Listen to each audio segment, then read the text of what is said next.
Monsieur le Président Jacques Chirac, je vous retrouve avec plaisir, en dehors de notre Corrèze commune, pour cet événement, la remise des prix de votre fondation. Je salue Bernadette Chirac, mon ancienne collègue au Conseil général, mais c'est déjà loin. Mesdames, Messieurs les ministres, le président du musée du Quai Branly, les membres du jury et Monsieur le Premier ministre Alain Juppé, Madame la directrice de l'UNESCO, de nombreuses personnalités qui sont là rassemblées, soit par les liens que l'histoire récente a créés avec vous, cher Jacques Chirac, soit parce que ces mêmes femmes, mêmes hommes sont conscients de l'enjeu des questions qui sont traitées ici pour la remise de ces prix, et notamment le droit des femmes. Je tenais à être présent, en effet, pour cette occasion. D'abord pour vous saluer, vous, Jacques Chirac. Je sais que j'exprime le sentiment de tous ici en saluant votre engagement pour des valeurs qui nous rassemblent tous et qui vont au-delà des différences politiques ou des mandats exercés. Vous, Jacques Chirac, vous avez illustré d'abord la diversité culturelle, ça a été rappelé, c'est-à-dire le respect de toutes les civilisations, de tous les continents, l'Afrique, l'Asie, l'Océanie, les Amériques, et le musée du Quai Branly en est ici la manifestation la plus éclatante. Et l'on comprend mieux, à partir de cet attachement pour les cultures, pour les civilisations, pour les histoires, pour la compréhension de l'humanité, votre détermination dans la lutte contre la xénophobie, le racisme, l'antisémitisme, la lutte contre tout ce qui peut mépriser l'autre ou entretenir la haine. Ce combat a été le vôtre, vous n'étiez pas le premier, mais nous devons toujours le mener, encore aujourd'hui, plus que jamais aujourd'hui. Chacun se souvient aussi de votre engagement pour prévenir les conflits. C'est d'ailleurs le sens même de votre fondation. Et notamment votre refus en son temps de la guerre en Irak. Et ici, chacun peut vous en remercier. Nous nous souvenons aussi de vos mises en garde sur d'autres enjeux, d'autres menaces pour la planète, et notamment par rapport au risque du réchauffement climatique. Votre discours à Johannesburg, c'était en 2002, resté dans les mémoires. Vous nous préveniez que la maison brûlait, elle se consume encore, et que nous ne devons pas encore aujourd'hui détourner notre regard. Vous aviez eu ces phrases, la Terre, l'humanité sont en péril et nous en sommes tous responsables. C'est pourquoi d'ailleurs la France, fidèle à cette parole, organisera la conférence sur le climat en 2015 et voudra en faire une réussite, non pas simplement pour la diplomatie de notre pays, mais pour la prévention de catastrophes qui, hélas, se produisent et qui doivent nous alerter. Je le disais, votre fondation, elle est l'expression de toutes ces valeurs que vous avez défendues tout au long de votre vie.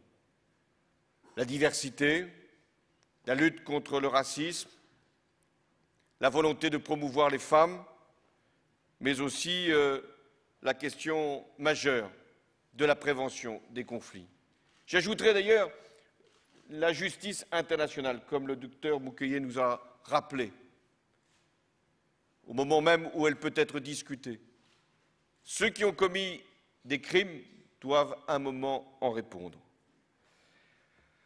Alors votre fondation mène des actions, et nous saluons notamment celle sur les médicaments, remet des prix, c'est le cas aujourd'hui, avec des critères bien précis. Et le jury a, si je puis dire, compétences liées. Il ne peut pas se laisser aller à je ne sais quelle fantaisie ou préférence, ou mouvement de mode ou d'humeur.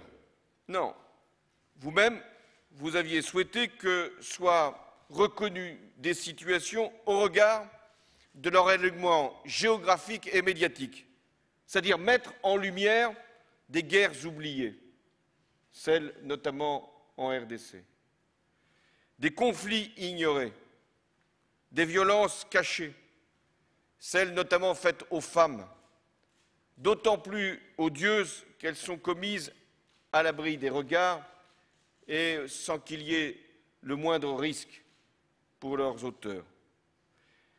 Pour sélectionner les lauréats, vous avez ajouté un autre critère. Il a été parfaitement respecté. Les risques encourus par les personnes que vous distinguez. Et de ce point de vue, le docteur Mukwege a montré qu'il savait non seulement sauver la vie des autres, mais aussi la sienne, quand il fut agressé 2 fois, et que l'un de ses proches est mort pour assurer la vie du docteur. Donc ce prix n'est pas un prix de plus. D'ailleurs, le docteur Mukwege en a reçu beaucoup de prix. C'est un prix qui, à la fois, alerte la communauté internationale sur la gravité des violences qui se passent notamment au Kivu, à l'est du Congo, mais qui aussi nous oblige à agir. Le docteur Mukwege, je le connais, moins que d'autres ici, mais Valérie notamment m'en avait fait le portrait, en ayant à cœur d'aller voir sur place ce que vous faisiez. Vous avez fait des études de médecine, ça a été rappelé, dans votre propre pays, puis en France, à Angers. Vous êtes retourné aussi vite que vous avez pu là où vous pensiez être utile. Vous en avez été chassé plusieurs fois.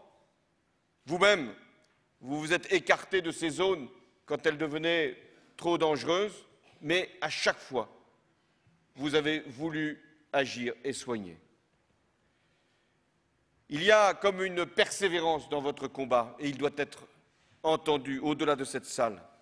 Je salue non seulement ce que vous faites, mais aussi les équipes que vous avez été capables de rassembler, ces anonymes qui se dévouent pour l'humanité. Je sais ce que vous réalisez, pas simplement des actes chirurgicaux, nous en avons eu ici témoignage, mais des actes d'accompagnement psychologique, de suivi social. Ces actes que vous réalisez, actes médicaux, sont aussi des actes militants, parce que vous redonnez à ces femmes non seulement la dignité de leur corps, mais aussi la dignité pour leur âme. Dans certaines régions, ça a été dit, et notamment en République démocratique du Congo, le viol est une arme de guerre. Le corps des femmes est un champ de bataille. Les groupes qui s'y livrent ne le font pas simplement pour marquer les esprits ou pour impressionner. Ces groupes le font dans une perspective bien précise, qui est de terroriser les populations en brisant les corps et en éclatant les familles. Dans les Kivu, je l'ai dit, depuis trop d'années, des groupes se sont constitués pour piller les ressources naturelles, pour extraire effectivement un certain nombre de matières premières, pour nous les vendre. Et chaque jour, on se sert d'outils qui nous paraissent technologiquement parfaits, mais qui sont moralement suspects. Alors nous devons agir, nous devons faire en sorte que ces agressions cessent. J'ai moi-même, m'étant rendu à Kinshasa, c'était en octobre 2012, rencontré les victimes de ces agressions, de ces viols, de ces actes barbares. Elles m'ont dit leur détresse, leur angoisse, leurs attentes aussi. attendent de voir la communauté internationale davantage les aider, notamment pour l'éducation de leurs enfants, enfants eux-mêmes issus du viol, filles qui seront à leur tour violées. Oui, attendent que l'on vienne à leur secours, mais attendent aussi que l'on mette un terme à ces violences, à ces actes qui déshonorent l'humanité. Alors la France a fait de cette question un enjeu de sa diplomatie. De très nombreux pays qui ne considéraient pas le sujet comme essentiel, aujourd'hui s'en préoccupent. La France a également voulu, dans la région des Kivu, à l'est donc de la République démocratique du Congo, mettre les Nations Unies devant leurs propres responsabilités. Je remercie d'ailleurs le secrétaire général Ban Ki-moon d'avoir compris l'enjeu. Il y avait 17 000 militaires représentant les Nations Unies dans la zone des Grands Lacs et notamment à l'est de la RDC. 17 000 qui regardaient sans intervenir ce qui se produisait. Quand, hélas, un certain nombre de groupes, y compris dans ces forces, n'y participaient pas eux-mêmes. Alors, avec le secrétaire général des Nations Unies, non seulement une résolution a été prise, mais cette mission qu'on appelle la MONUSCO a été enfin mandatée pour intervenir directement et pour prévenir, agir, empêcher et parfois combattre directement les forces dites rebelles. Mais rebelles à quoi? Rebelles tout simplement à l'ordre humain, pour que ces groupes puissent être enfin repoussés. C'est le cas ces derniers jours, mais pour combien de temps? Et n'essayons pas d'alléger notre conscience en imaginant que c'en serait fini. Très prochainement, je réunirai le 6 décembre un sommet à Paris avec l'ensemble des chefs d'État africains. Seront présents non seulement le secrétaire général des Nations Unies, la directrice de l'UNESCO, mais le président de la Commission européenne, le président du Conseil européen, parce que c'est une affaire qui ne concerne pas que la France et l'Afrique, mais qui concerne l'Europe et le monde. Nous aurons trois enjeux dans cette réunion exceptionnelle. Le premier, c'est la sécurité de l'Afrique, qui doit être assurée par les Africains. Certes, la France prend sa part quand il y a urgence, quand il y a nécessité. Nous l'avons vu ces derniers mois au Sahel, au Mali, appelé par le président à l'époque par intérim de ce pays, qui pouvait être submergé par la vague terroriste. Oui, la France, elle continue à agir, y compris dans cette région, en y maintenant des effectifs au Mali et autour du Mali. Oui, la France, elle continue à agir quand ses propres ressortissants, je ne parle pas des soldats, je parle des 2 journalistes qui ont été assassinés. Nous faisons tout pour retrouver les auteurs de ces crimes et nous progressons. Oui, la France, elle fera son devoir pour l'Afrique, mais ce qui nous est demandé, ce n'est pas de venir pour agir lorsqu'il est parfois trop tard. Ce qui nous est demandé par les Africains, c'est de les aider à assurer eux-mêmes, je dis bien eux-mêmes, la sécurité de leur continent. Ils y sont prêts. Ça sera l'enjeu du sommet de Paris. Nous y ajouterons, parce qu'on ne peut pas simplement traiter les conséquences, il faut agir sur les causes. Le développement, c'est une constante de la diplomatie française. Au-delà des alternances des présidents qui se sont succédés, d'avoir toujours la volonté de mettre en place une politique de développement où nos intérêts ne sont pas les premiers objectifs, et de faire, même quand il y a des difficultés budgétaires, elles ne datent pas d'aujourd'hui, que nous puissions garder, préserver les montants de la politique d'aide au développement. Et puis le troisième enjeu, ça sera le réchauffement climatique. Parce que l'Afrique, elle est touchée directement par la désertification, mais aussi, ça peut paraître paradoxal, par des inondations. J'ai tenu à associer à ces démarches le docteur Mukwege. Il était avec moi et avec la délégation que je conduisais lors de l'Assemblée générale des Nations unies. Parce qu'il y a des moments où la voix de certaines personnalités compte davantage que la voix des États et de leurs représentants.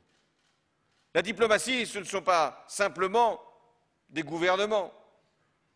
J'allais dire, la diplomatie, c'est aussi des organisations non gouvernementales, c'est aussi une fondation comme la vôtre.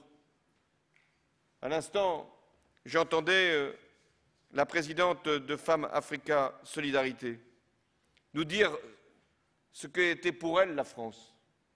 La France, ce sont des principes, des valeurs, d'émancipation, d'égalité, de dignité, de parité, ajoutiez-vous. Oui, nous ne sommes pas regardés simplement comme une puissance, et ce serait déjà bien de l'être, face à certains enjeux. Mais nous sommes regardés aussi comme une grande nation qui porte depuis des décennies des valeurs qui justifient qu'au-delà des appartenances politiques, nous nous retrouvions tous, comme c'est le cas aujourd'hui.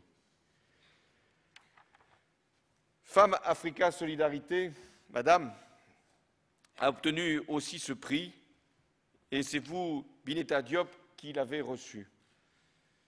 Vous faites un lien entre les droits reconnus aux femmes et la paix, vous avez raison. Vous faites également une relation entre le développement et la place des femmes, vous avez raison. Vous faites également un rapport entre ce que seront les femmes en Afrique et le développement de ce continent. Vous avez également raison. Vous jouez un rôle par rapport à certaines élections. Vous avez rappelé ce qu'a été votre intervention pacifique et utile au Sénégal.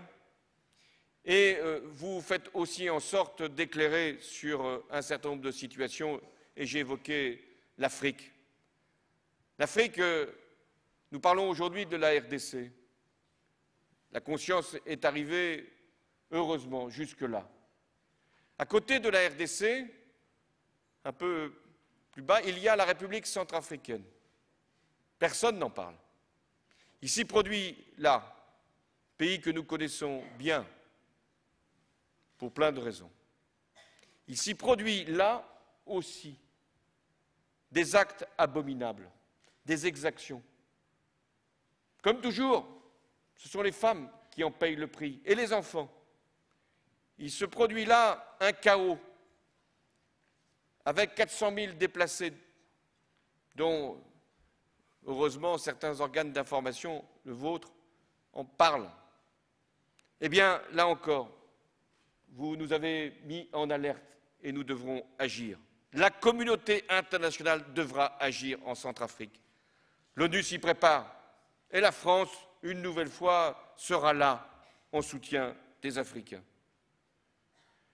Je termine pour dire que la France, consciente de la place des femmes, a voulu que notre aide aux pays les plus pauvres soit conditionnée justement par l'examen de la situation faite aux femmes, et que nous en avons fait un critère de notre politique de développement. Voilà ce qui justifie ma présence, la reconnaissance, la volonté d'agir par rapport à des drames, à des tragédies, le rappel du rôle de la France, de son lien avec l'Afrique, la capacité qui est la nôtre, au-delà de nos différences, de nous retrouver sur des valeurs, des principes qui nous rendent fiers et en même temps responsables. Et puis la dernière raison de ma présence, c'est cette volonté d'adresser un message aux femmes. Ici, grâce à la Fondation Jacques Chirac, et Claude, vous vous êtes exprimé en porte-parole exemplaire de votre père, suivant même ses recommandations à la lettre, être court, être clair, être ferme. Je voulais donc, au-delà de la Fondation et grâce à la Fondation, dire à toutes les femmes victimes de violences, à toutes celles qui ont été agressées, flouées, spoliées, blessées, abîmées, que la France est à leur côté et que ces femmes-là sont pour nous les femmes de l'avenir, des femmes dignes, des femmes fières, des femmes qui se tournent vers la France et ne seront jamais déçues. Merci.